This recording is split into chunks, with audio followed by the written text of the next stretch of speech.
Depois a gente entra para os fatores psicológicos. Quais são os fatores psicológicos que levam uma ampliação da dívida?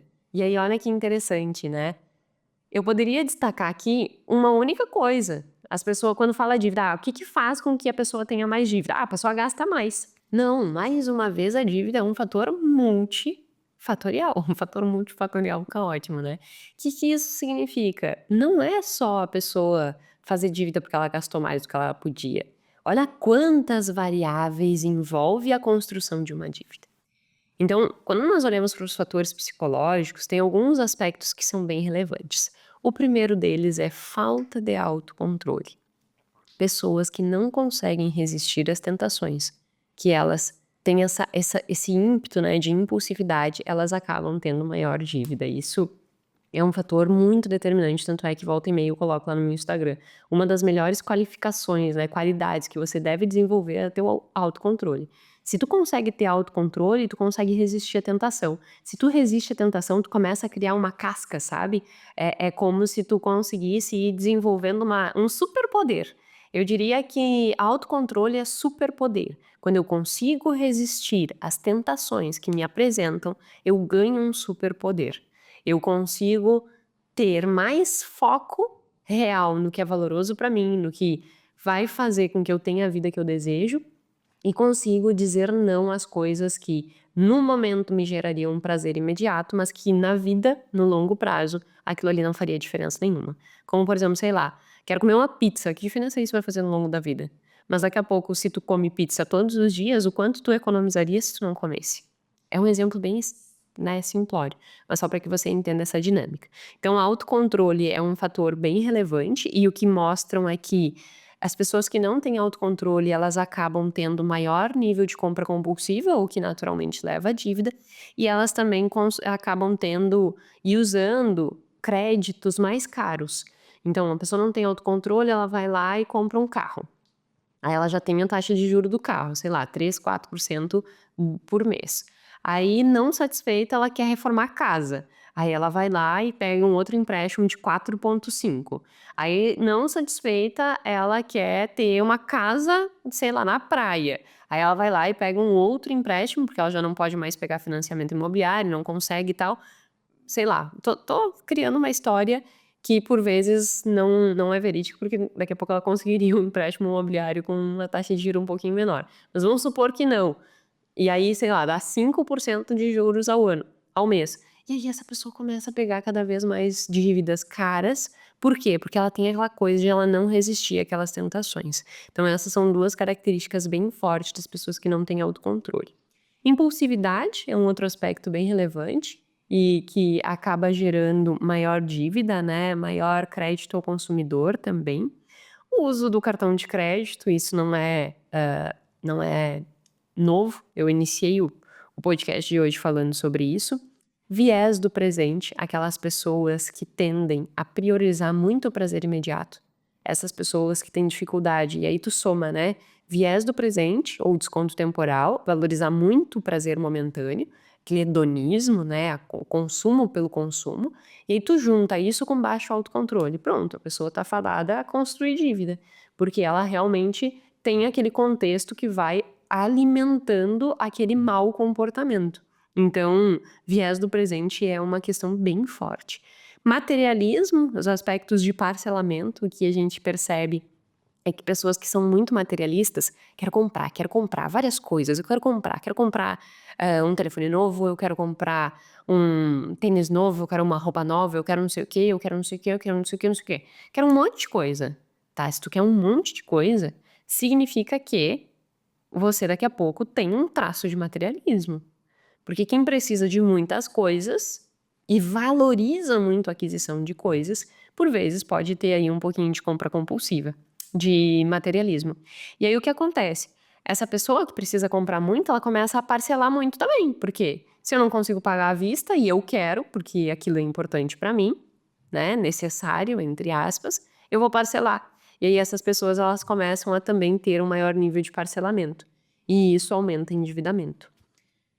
E acabam sendo também mais favoráveis a gastos, quem são materialismo. E aí a gente já vai entrando para um outro aspecto que é a atitude, que é essa ser favorável à dívida. Quando uma pessoa, ela tem uma crença de que tá tudo bem ter dívida, esse é o normal ter dívida. Se na tua família tu escutou ao longo de todos os anos, tá tudo bem ter dívida, é normal, ninguém conquista nada sem ter dívida. Provavelmente tu tem uma predisposição maior a ter dívidas, que você vai contratar dívidas e que você não vai se sentir culpado, que tu não vai te sentir mal, com mal-estar, num primeiro momento, né? Que aquilo ali vai ser o natural. Sendo o natural, o que vai acontecer? Tu vai adquirir mais dívida, é óbvio, né? Então, a atitude é um fator extremamente relevante para a dívida, que não tem nada a ver com comportamento, que não tem nada a ver com conhecimento, que não tem nada a ver com a renda, que não tem nada a ver com aspectos absolutos. A atitude simplesmente é a tua crença, ou seja, são os teus pressupostos, a tua predisposição a agir na direção de alguma coisa. E nesse caso, tendo atitude favorável à dívida, é óbvio que tua predisposição a se comportar adquirindo dívida vai ser maior, né?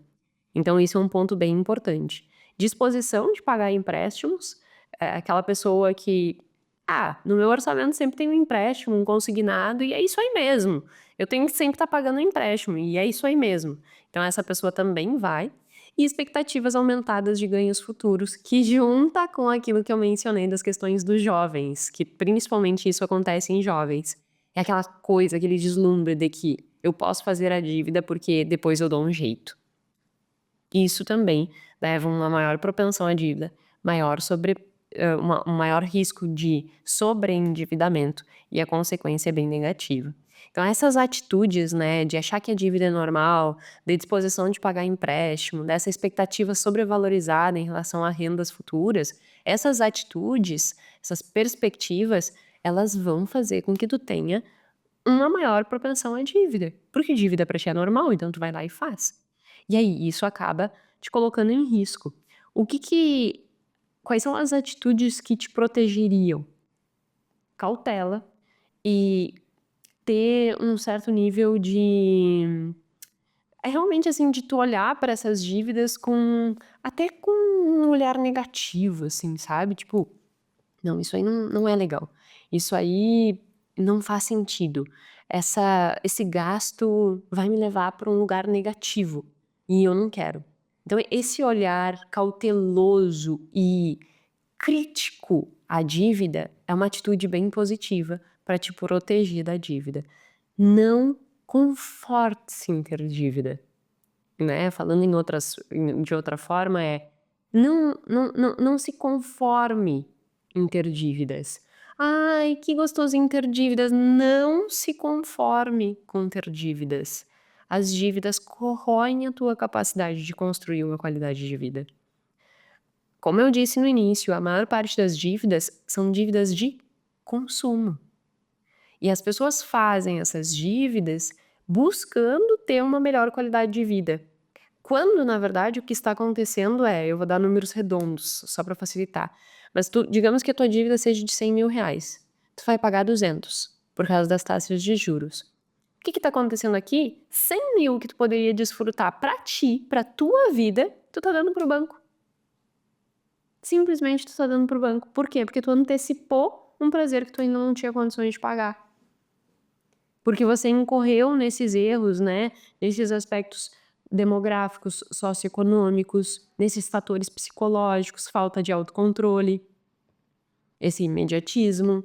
Então todo esse emaranhado multifatorial te envolveu e você acabou antecipando que você ainda não teria condições de pagar. Então, essas atitudes são coisas bem importantes de nós estarmos cuidando. Educação financeira, eu já mencionei aqui várias vezes, né? A educação financeira é um fator muito importante para evitar dívida, mas ela por si só não quer dizer nada. Eu posso ter uma pessoa extremamente educada financeiramente, sabendo tudo sobre investimento, sobre finanças, CDB, LCI, LCA, fluxo de caixa, orçamento, só que ela não tem autocontrole. Ela é imediatista, ela teve um divórcio conturbado, ela é muito jovem e tem um excesso de confiança extrapolado, ela é materialista, Pronto. A característica que era a educação, que serviria para que ela tivesse um bom comportamento, foi por água abaixo. Por quê? Porque os outros fatores não estavam na mesma direção do que o conhecimento dela. Então, o conhecimento por si só não adianta. Ele é muito importante e ele é indispensável, mas ele sozinho não faz nada. Precisamos também contornar todos esses outros fatores.